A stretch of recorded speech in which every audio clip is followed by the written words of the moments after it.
Merci infiniment. On va starter ça comme il faut. Je vais faire ça très simple. J'ai décidé, le sujet est tellement vaste.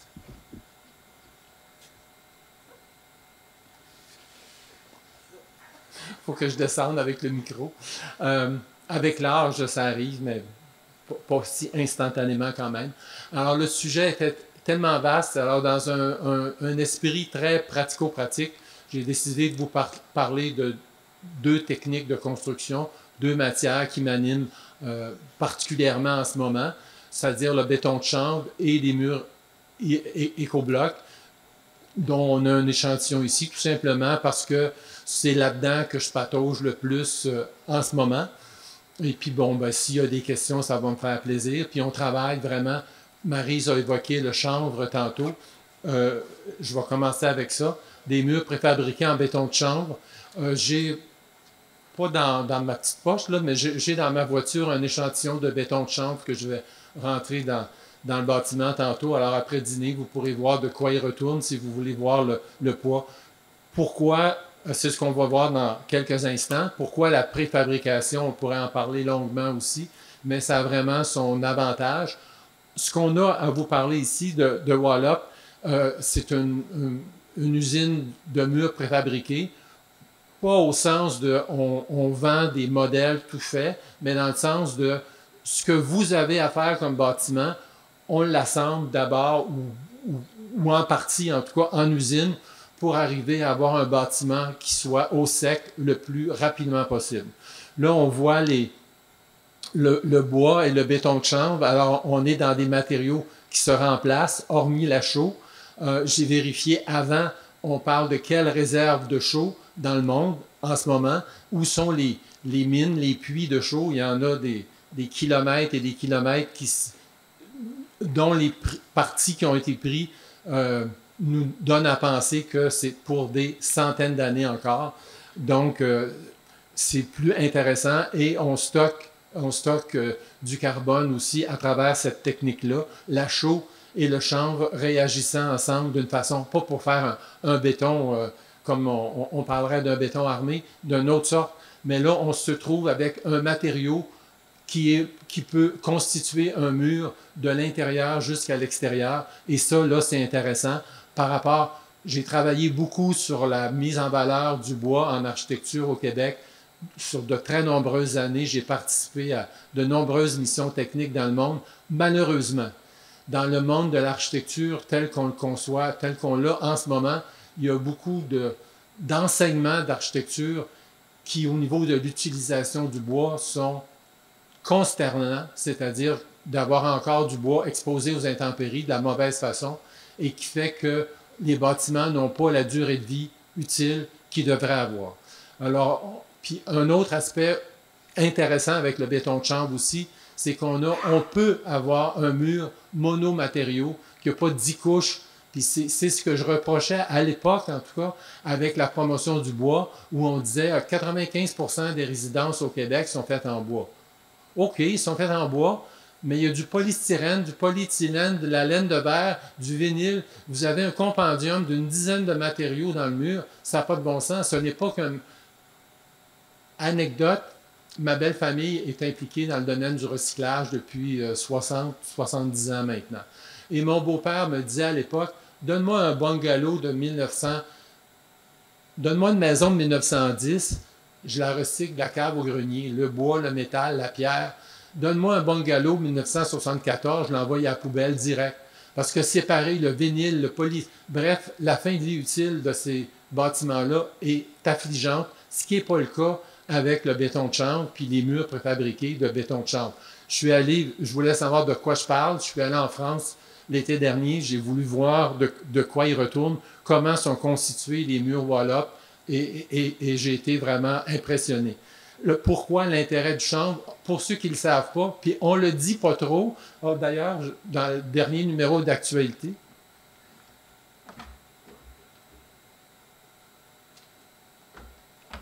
il y a un long article sur le boss du chanvre. Je vous invite à aller jeter un œil, c'est intéressant. Pourquoi la plante chanvre?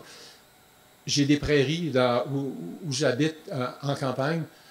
J'ai pris la peine de confronter, pas confronter, mais vouloir se parler, mon agriculteur biologique qui s'occupe de nos prairies avec un tenant du chanvre. Et l'agriculteur a corroboré tout ce qui était mentionné au niveau des intérêts agricoles du chanvre par rapport à d'autres types de plantes. Alors, on a là quelque chose qui est censé OV, et ça fait un mur qui a une valeur isolante, mais aussi une certaine masse thermique. Pas autant que ce qu'on a ici. Vous avez observé les murs ici autour. Alors, la masse thermique au niveau de l'efficacité énergétique, c'est un enjeu majeur qui est complètement occulté dans notre réglementation sur l'efficacité énergétique en ce moment. Ça, je suis désolé de vous le dire, mais c'est d'une tristesse infinie. J'ai donné les premières formations, il y a des siècles, peut-être me direz-vous, paléolithique ou autour, les premières formations au nouveau climat. Et puis, on expliquait comment faire un mur avec un polyéthylène, avec un polystyrène, comment mettre le polyéthylène en même temps que le polystyrène, sinon il pouvait y avoir de la condensation puis de l'eau qui coulait sa fondation. Imaginez le bric-à-brac qui n'a pas de bon sens. Alors, si vous avez une matière isolante qui a en même temps un peu de masse thermique, Maryse, quand elle a fait ses premiers bâtiments en bois massif, tu te rappelles, Maryse, il te demandait des épaisseurs de bois épouvantables pour avoir la valeur isolante R convenant au code de cette époque-là, alors que quand on a la masse thermique qu'il faut, on n'a pas besoin d'autant de valeur isolante. Alors,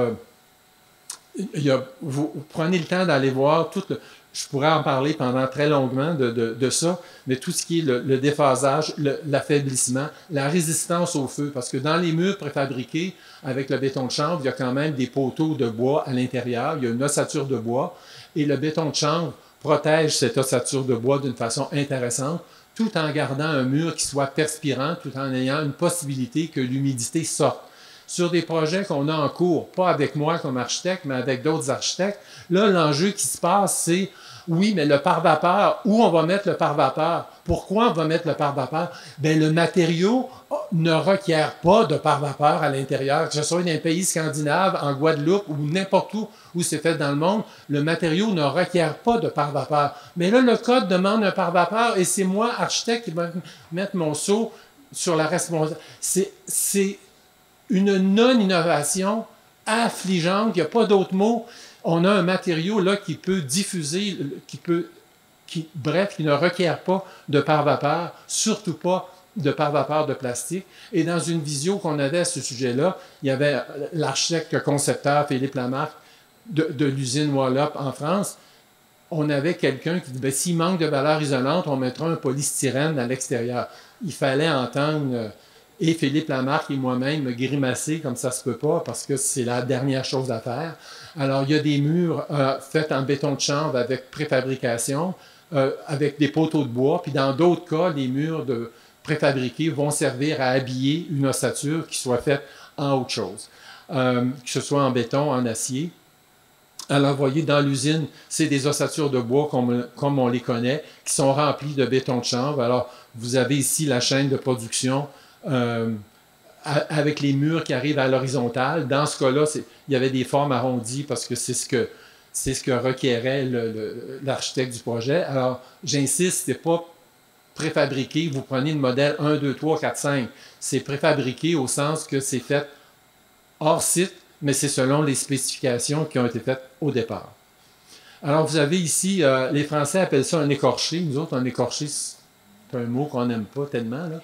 Mais c'est un échantillon de mur qui est exposé. En fait, ça fait 2 ans qu'il est exposé aux intempéries. Normalement, le béton de chanvre, on le protège. Mais là, il n'y a absolument aucun dommage. Puis dans ce cas-là, ici, le mur est livré avec un revêtement extérieur. Il y a un espace d'air et un revêtement extérieur. Mais le béton de chanvre, ça fait 2 ans qu'il est exposé, puis il vit très bien. Alors ça, c'est des exemples de projets.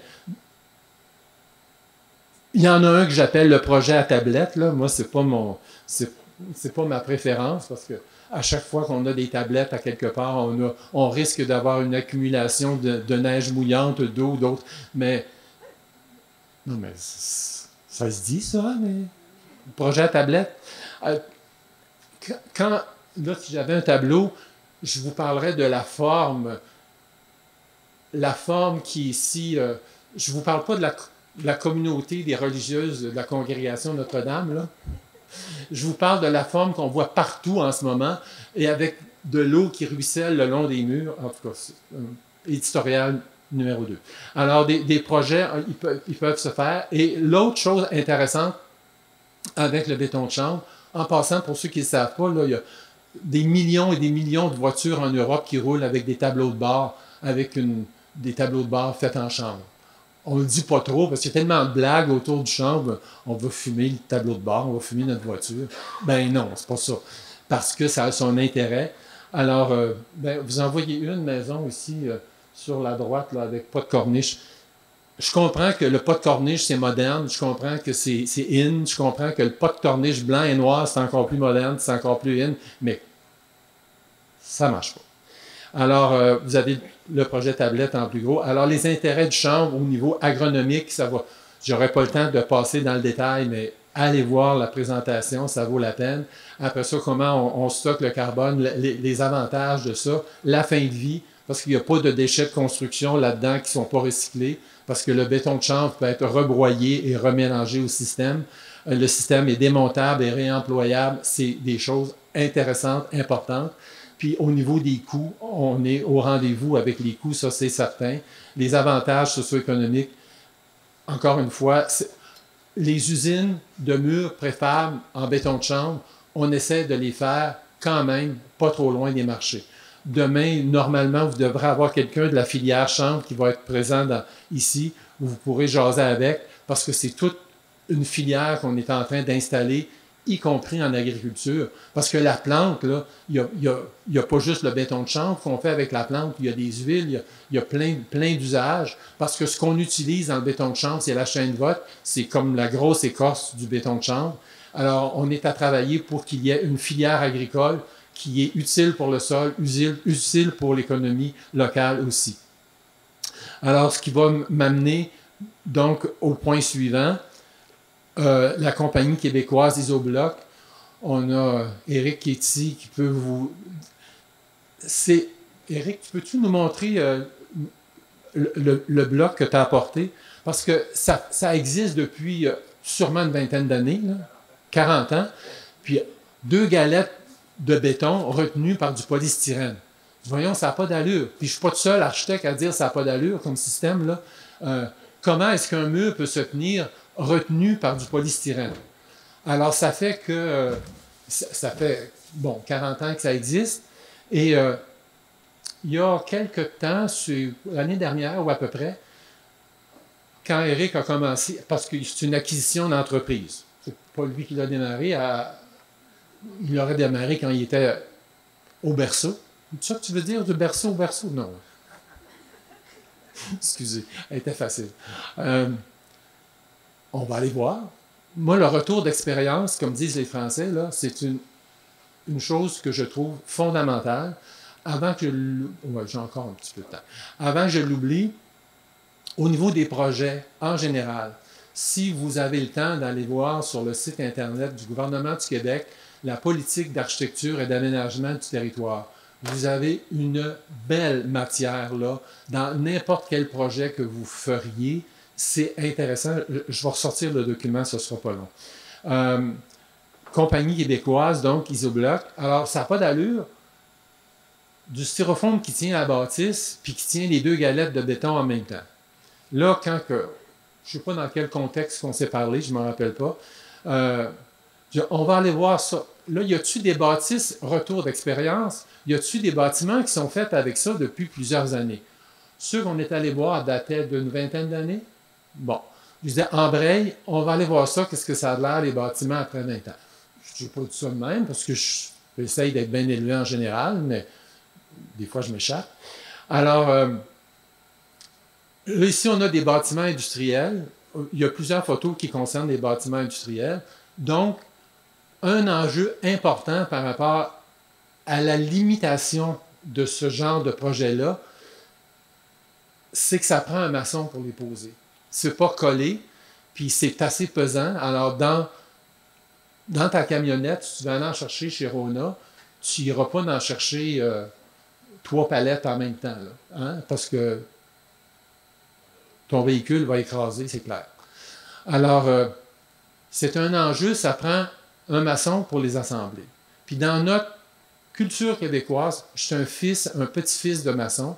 J'ai travaillé, puis je travaille encore avec l'Association des entrepreneurs en maçonnerie du Québec, notamment pour faire découvrir des nouveaux produits, y compris des blocs de chanvre, y compris l'isobloc, le plus possible, parce que je crois profondément que la maçonnerie peut avoir son intérêt. En passant, dans les provinces maritimes, on a des bâtiments de 6 étages qui se lèvent avec de la maçonnerie porteuse qui sont beaucoup plus durables. Je ne sais pas s'il y en a ici qui ont entendu parler de ce qui se passe à Boisbriand, l'ensemble de copropriétés à Boisbriand qui moisit par en bas, qui moisit par en haut. C'est un désastre de dizaines de millions de dollars. Alors, les dégâts d'eau sont tellement abondants dans... Je fais partie d'un conseil d'administration qui s'appelle le Regroupement des gestionnaires de copropriété du Québec, section Montréal, section provinciale. C'est pour ça que de la pathologie dans le domaine de la copropriété, on en a vu pas mal. Donc, on parle beaucoup de du bilan carbone de nos immeubles, puis on a raison de parler du bilan carbone. Mais le bilan carbone, comme Maryse a dit, si c'est sur 125 ans, c'est pas la même chose que si après 15 ans, c'est fini. C'est pas normal que des immeubles soient pourris si rapidement. Alors là, un autre conseil d'administration dont je fais partie, qui s'appelle Innov Habitat. Innov Habitat, on est là pour procurer des logements abordables, mais qui soient aussi durables. Et puis là, on vient d'acquérir un immeuble qui est fait en bloc de béton, qui date de 40-50 ans.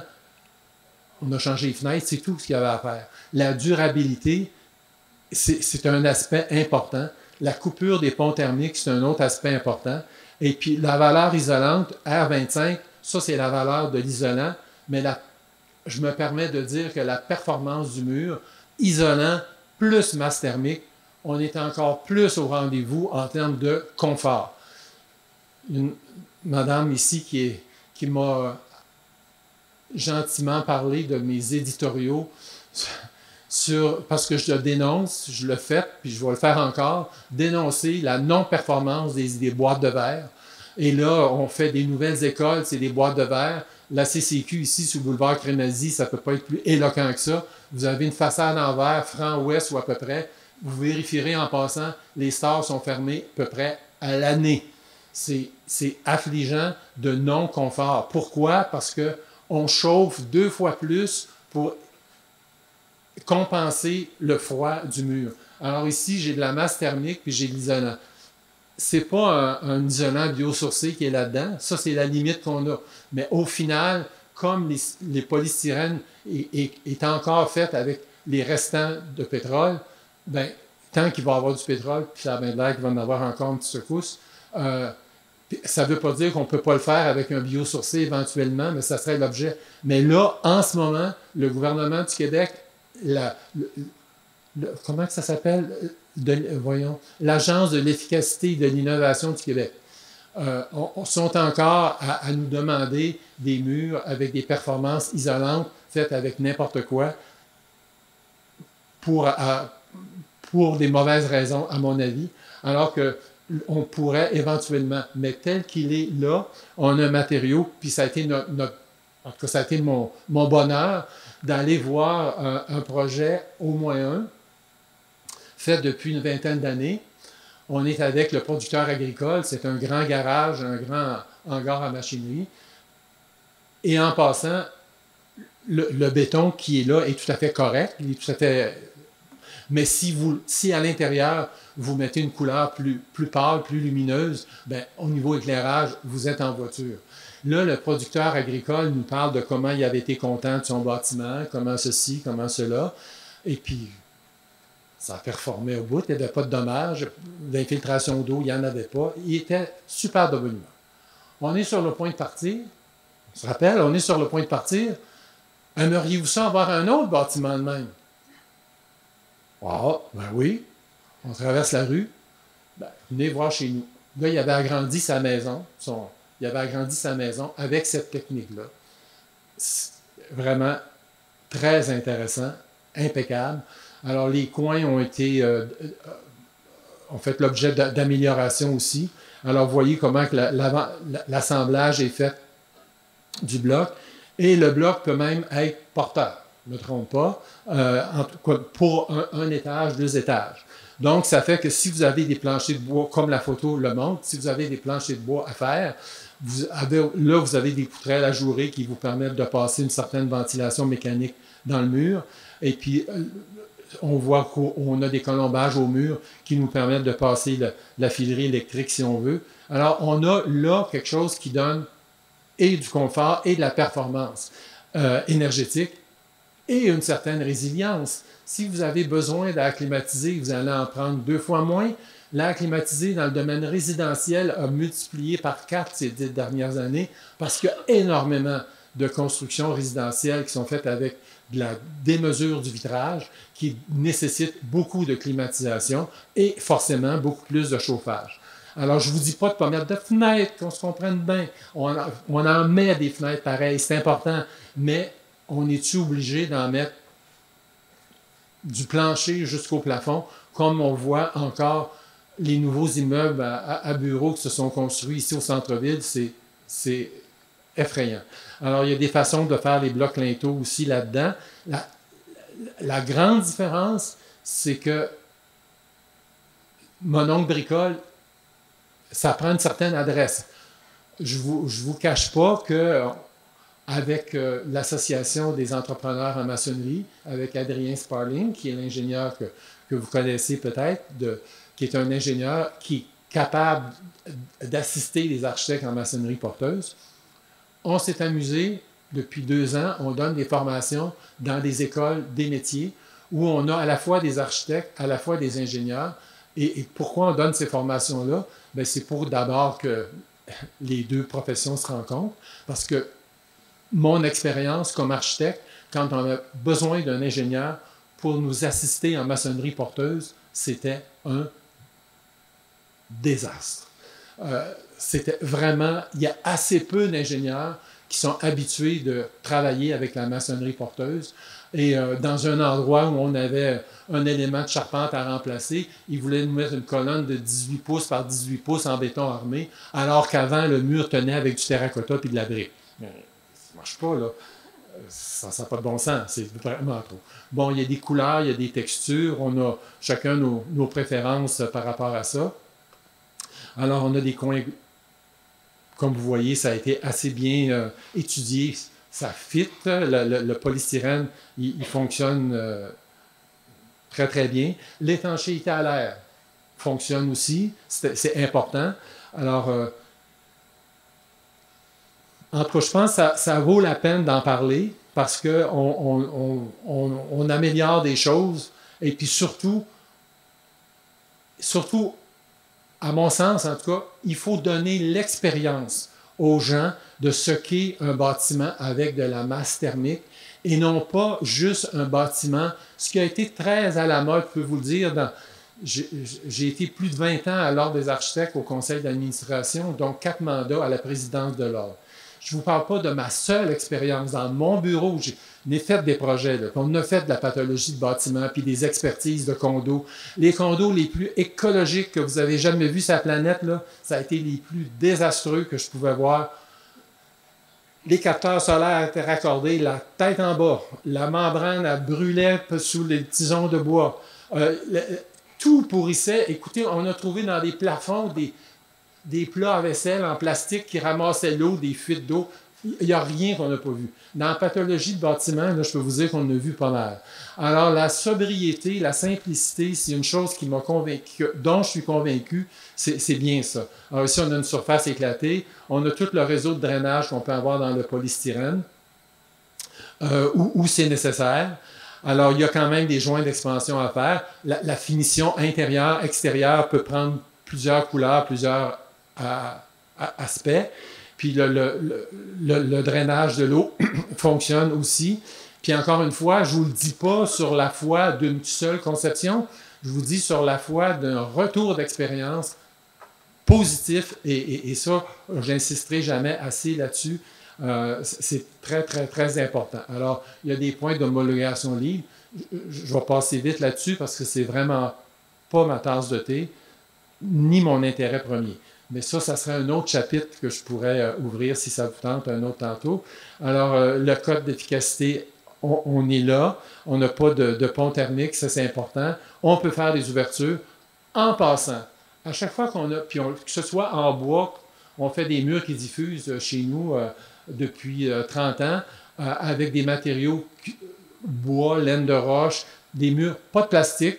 Et je peux vous dire que les tests d'infiltrométrie, là, on a scoré à mort sans aucun problème avec des bons entrepreneurs. Ça a vraiment bien fonctionné quand on assemble les matériaux de la bonne façon. Alors, ça se fait. On n'a pas besoin de plastique pour avoir une étanchéité à l'air. C'est pas vrai. Et puis ça.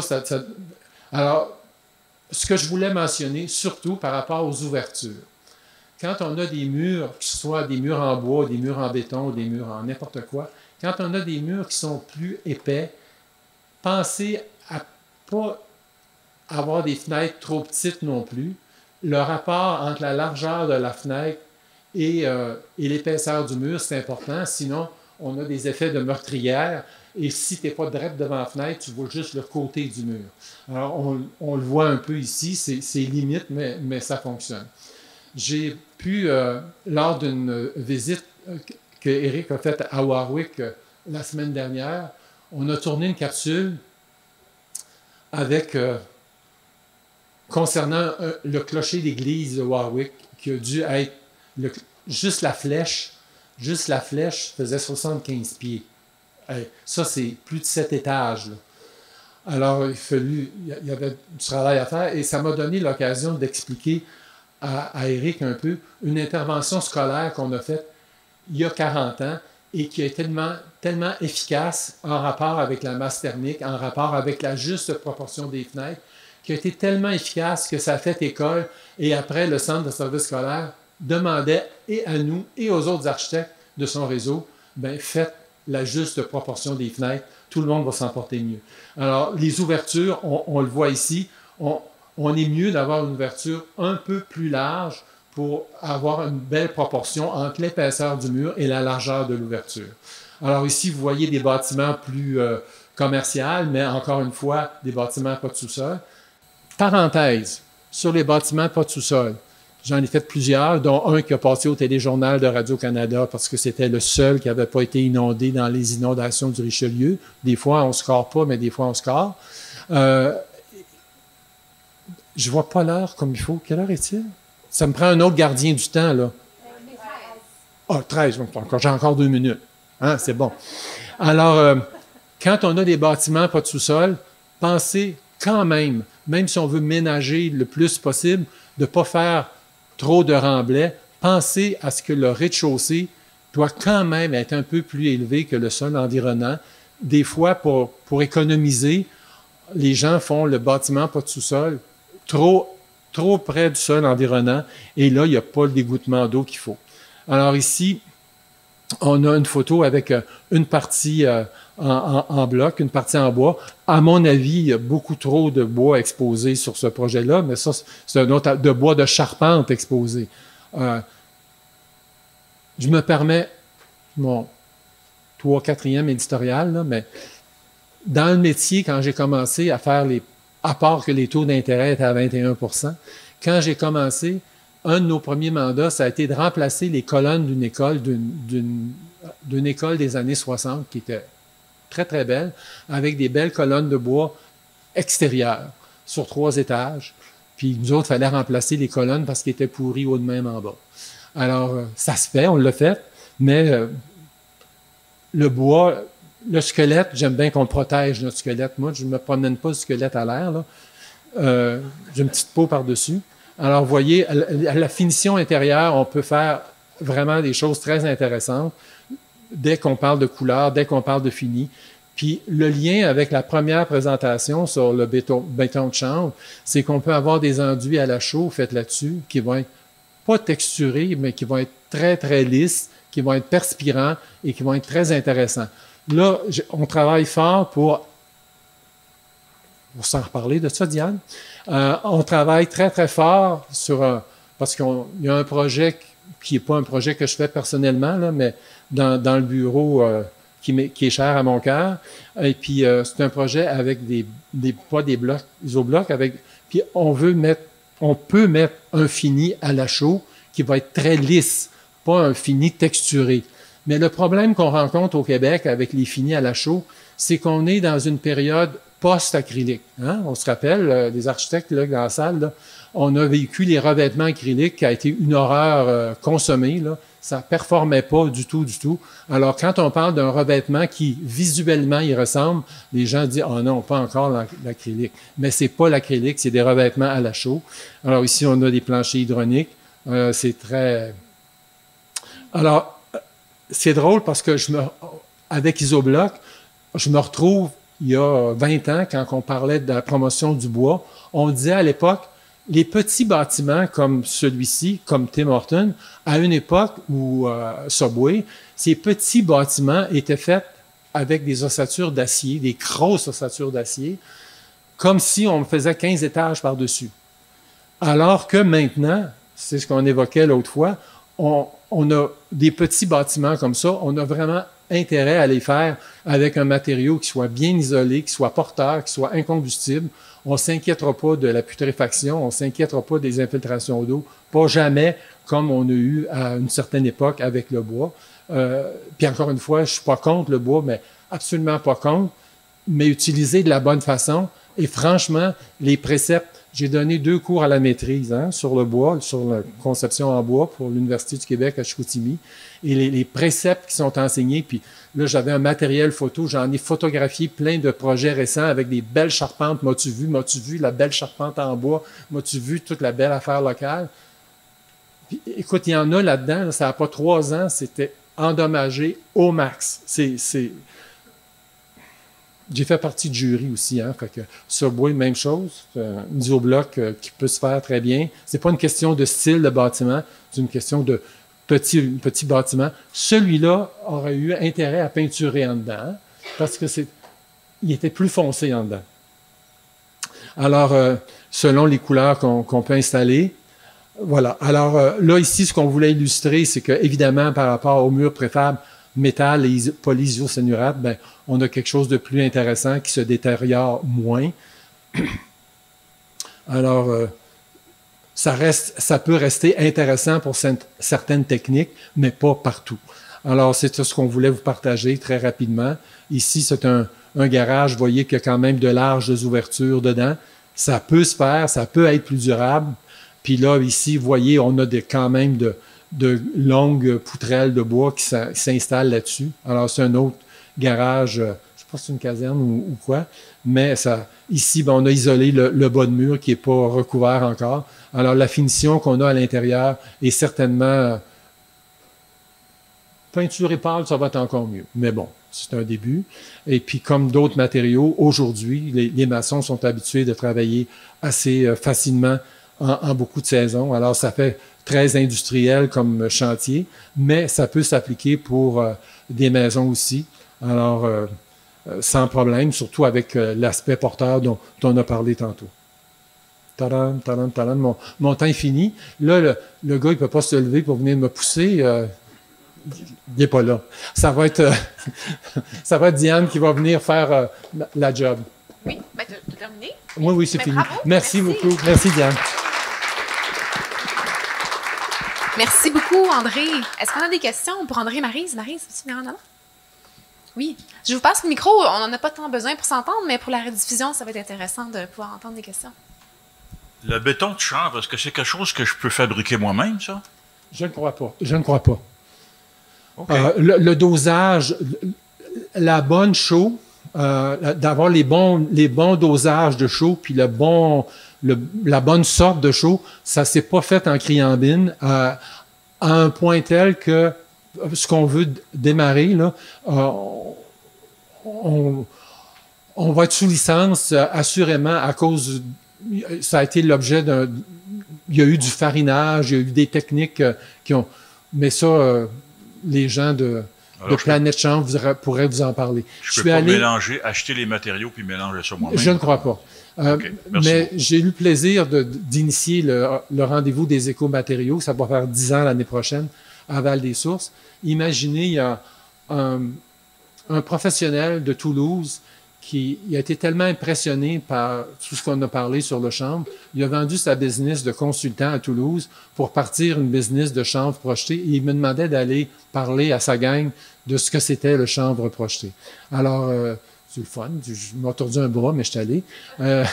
Et puis ça fonctionne très bien. Mais les machines à projeter puis font l'objet de...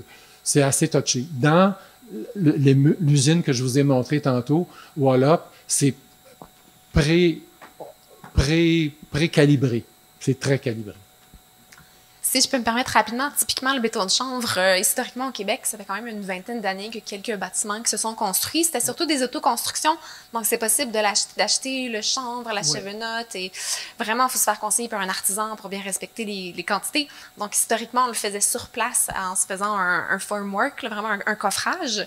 Mais vraiment, avec Wallop, ce qui est super intéressant, c'est que là, ça ouvre la porte à pas seulement l'autoconstruction, mais le fait de pouvoir le préfabriquer en usine. Là, ça vient comme démocratiser l'usage du chanvre. Puis en regardant ça, je me disais... Oui, parce qu'on a au Québec là, des gens qui en mélangent du béton de chanvre. J'ai fait des projets moi-même, comme architecte, où il y avait quelqu'un qui faisait du béton de chanvre projeté. Le contrôle de la qualité était pas à mon goût du tout, je peux vous le dire.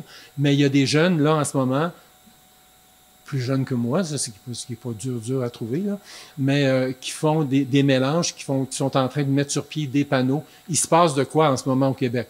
À la limite, on pourrait avoir une ossature bois, de la laine de chanvre, parce que vous savez qu'on a une usine de laine de chanvre à Val-des-Sources maintenant. On pourrait avoir une ossature bois, de la laine de chanvre, et des panneaux de béton de chanvre dedans, dehors. Alors, ça peut être possible. Ce ne sera pas du préfab, mais ça peut être avec possible. des planchers de chanvre, avec de bois de chanvre, Oui. avec des enduits de chanvre, Oui, avec oui. des isolants acoustiques de chanvre. Le buzz. Au Québec, il y a Gabriel Gauthier avec Artcan qui fait des maisons de chanvre depuis longtemps. Puis plus récemment, il y a la compagnie Eco qui justement a développé des panneaux de blocs de chanvre pour que ça puisse faciliter la mise en pause. Il y a quand même des défis particuliers qui se prend. Mais justement, avec maintenant la préfabrication, là, moi, ça m'a donné l'idée, mais même en autoconstruction, on pourrait le faire soi-même. C'est quand même plus facile construire ton mur par terre versus tout monter, surtout quand tu es rendu en haut. C'est quand même un défi, surtout de faire 2 étages. C'est pas facile de monter les matériaux. Donc, une possibilité de le même sur chantier, de faire la préfabrication, de monter puis de lever les murs. Puis là, je voyais aux États-Unis, il y a une compagnie qui développe une espèce de méthode hybride comme ça, en autoconstruction, mais avec une méthode de construction facilitée. Diane, donc, je vais prendre mon chapeau d'administrateur de la GCR, la garantie de construction résidentielle. Ça peut poser un problème. Il faut faire attention à ça. Ah. Ben, si on se fait des matériaux soi-même. Oui, c'est clairement... Typiquement, c'est ça. Ah oui, non, c'est de l'autoconstruction, puis il n'y en a pas de garantie de GCR. Là. Oui. On a une autre question. Oui, il y en avait une en avant aussi. Est-ce qu'il existe au Québec ou en Amérique du Nord une usine de murs en béton de chanvre préfabriqués? Parce que ce qu'on voyait, ça semblait être en Europe, là, pas en Amérique du Nord. À ma connaissance, il n'y en a pas encore, mais je peux vous dire qu'on travaille activement là-dessus en ce moment même. Donc, quelqu'un qui veut le faire, il faut qu'il commande, ça vient d'Europe, quoi? Oui, en ce moment, même la chaîne vote à Val-des-Sources, si je ne me trompe pas, pour faire la fibre, il l'importe aussi. Mais il y a plusieurs producteurs agricoles, parce que ça prend pas une terre à maïs pour faire du chanvre. Ça prend...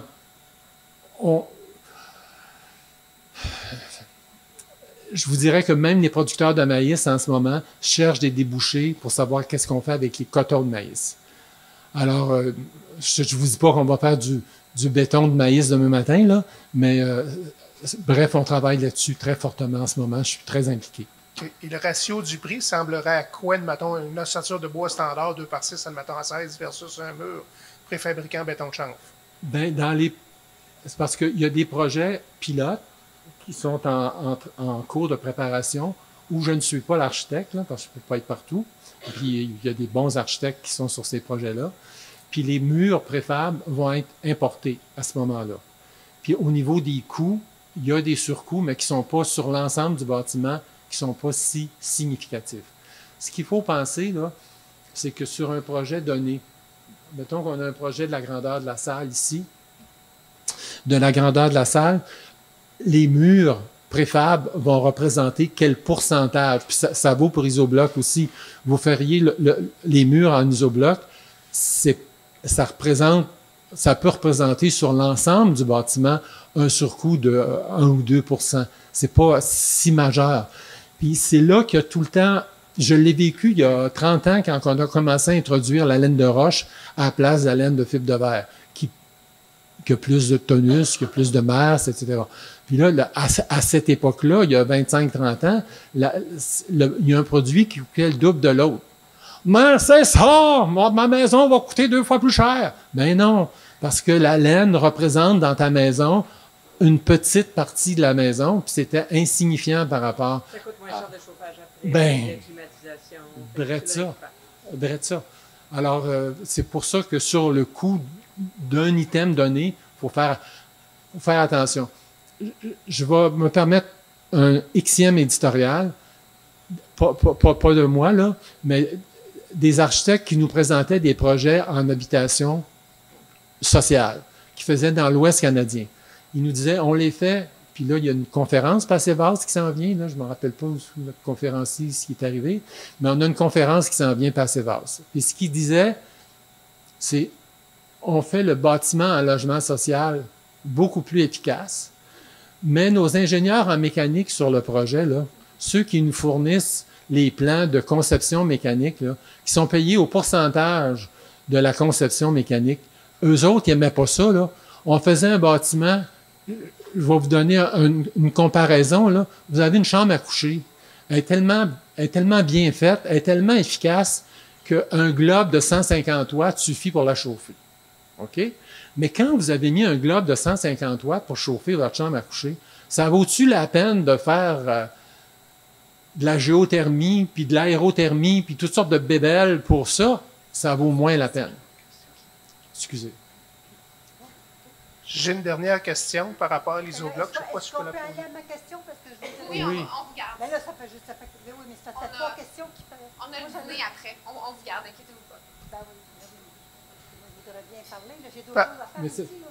Je vais essayer de faire ça vite. Par rapport à l'isobloc, C'est le Oui. rang, faudrait si on a regarder. un exemple qui va paraître extrême, j'ai un véhicule qui fonce dedans. Oui.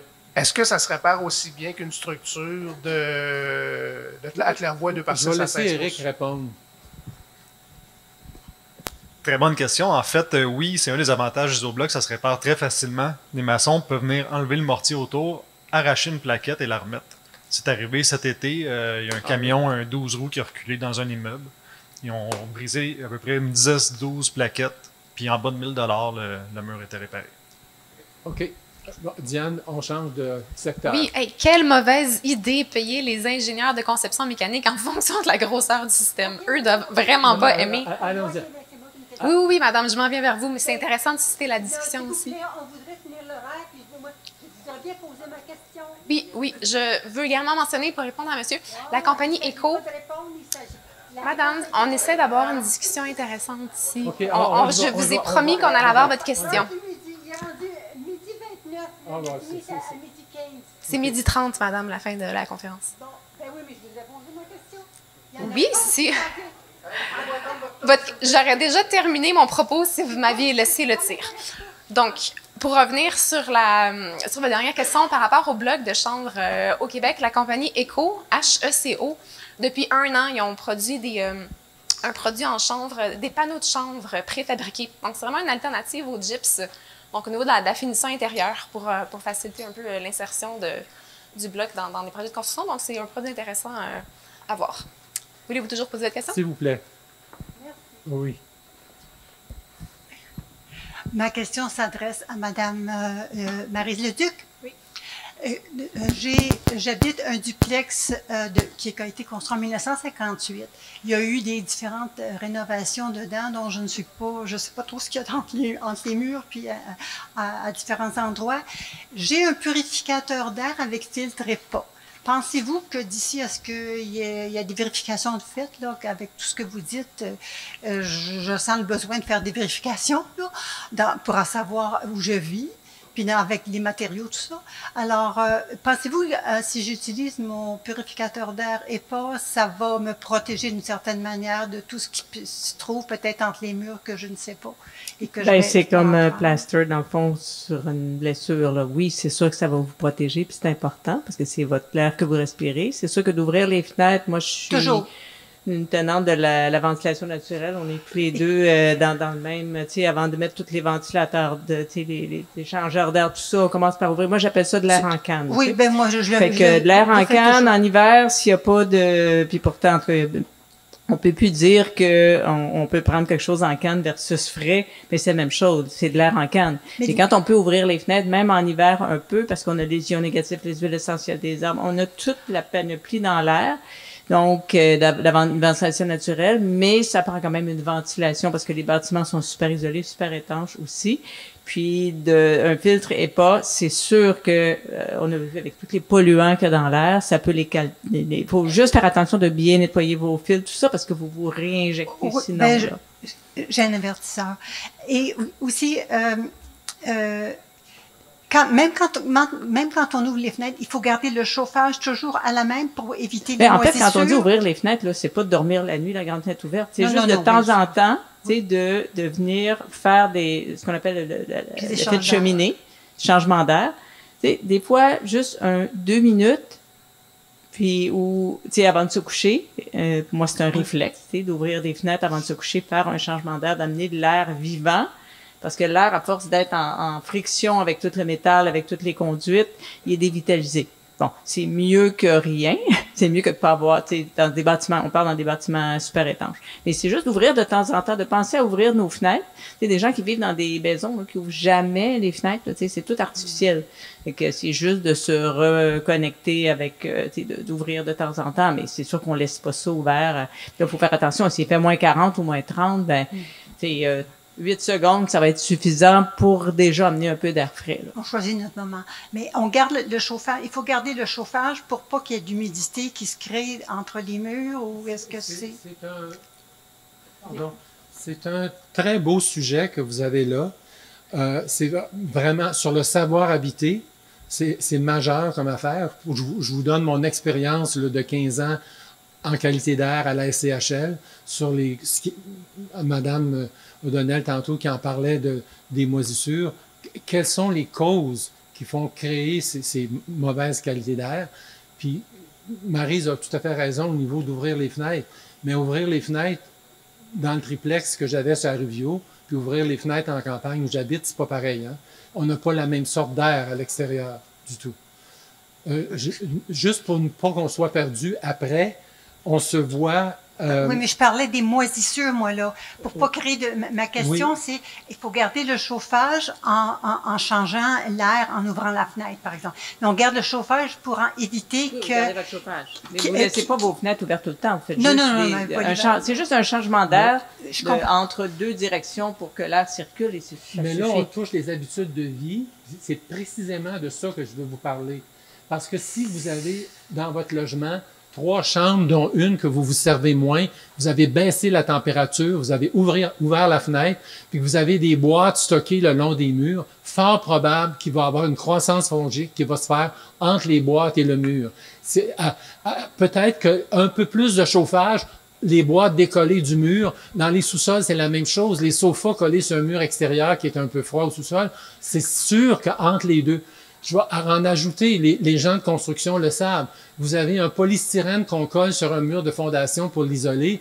Ben, l'espace d'air d'un quart de pouce qu'il y a entre le polystyrène et le béton, c'est un espace d'air noir, humide, tranquille. C'est parfait pour la croissance fongique. Les moisissures ont besoin de quoi pour croître? La même chose que nous autres. De la nourriture, de l'humidité, et ça fonctionne, on a les mêmes besoins, la moisissure et nous. Alors, c'est à nous autres d'être assez habiles pour pas leur donner des conditions trop favorables. Il y a des appareils qui existent pour vérifier l'humidité dans une pièce. Hein? Oui, vous devriez, ça s'achète Oui, n'importe où, oui, là, oui, des on en petits avait hygromètres avant, tout simplement oui, pour c'est ça. vérifier votre taux d'humidité, puis de garder, comme je disais, quand même, quoi, ça même si c'est tente? des pièces qu'on n'utilise pas, de garder quand même c'est comme une masse, là, pas une masse thermique, là, mais tu sais, Une circulation d'air. Une circulation d'air, mais aussi que ça soit quand même égal, parce que sinon, ça fait beaucoup de migration entre le chaud et le froid, et là, ça peut atteindre, à un moment donné, une surface où, bon, on parle pas de point de rosée, là, si on est à l'intérieur, là, mais c'est comme le point de rosée dans le mur, dans le fond, l'endroit où là, ça peut faire des moisissures. En pathologie de bâtiment, je peux vous dire que dans des bâtiments neufs, pas mal faits, là, mais des bâtiments neufs où il y avait des moisissures sur les murs au 3e, 4e étage, c'est pas normal.